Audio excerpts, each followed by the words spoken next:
Algo sucede en nuestro país. Recuerde usted, estos son los precedentes.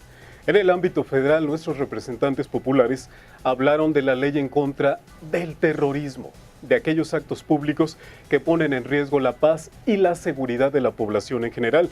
Por supuesto que hay obvias razones para proteger a la población que nada tiene que ver en la inconformidad de muchos. Sin embargo, cuando se tipifica como delito la expresión social, entonces cuidado. Y por eso le planteo, algo sucede en nuestro país. Diversas legislaciones en diversos estados están planteando este mismo tipo de iniciativas.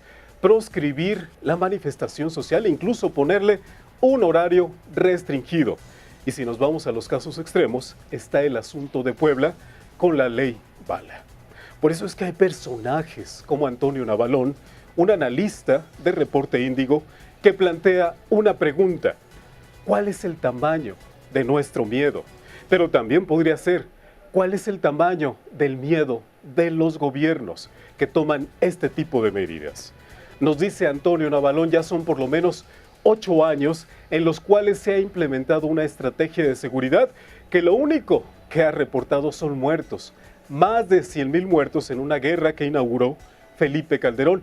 Y también habría que decirlo, el propio Enrique Peña Nieto no ha dado un cambio en la estrategia y continúa con el mismo tipo de afán: combatir la inseguridad con una guerra que él ya no llama guerra. Por eso es interesante este análisis de qué tamaño es nuestro miedo.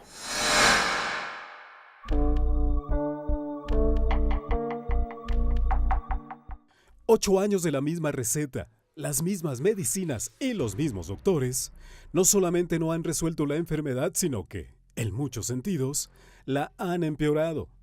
Llegó el momento de sacar el balance, no solo en vidas, que son lo más importante, no solo en dineros, que los podíamos haber usado para sanidad, educación y carreteras, sino básicamente de si esta sociedad a la que pertenecemos está mejor o peor que cuando todo esto empezó. El precio de nuestro miedo es inmenso.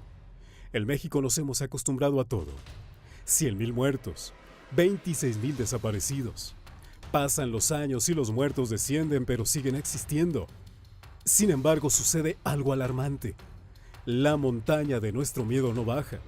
Solo el ejército mexicano, multiplicado en nuestra necesidad de defensa, no tiembla, salvo por el movimiento de los camiones cuando los traslada de un sitio a otro a combatir una plaga que parece inextinguible.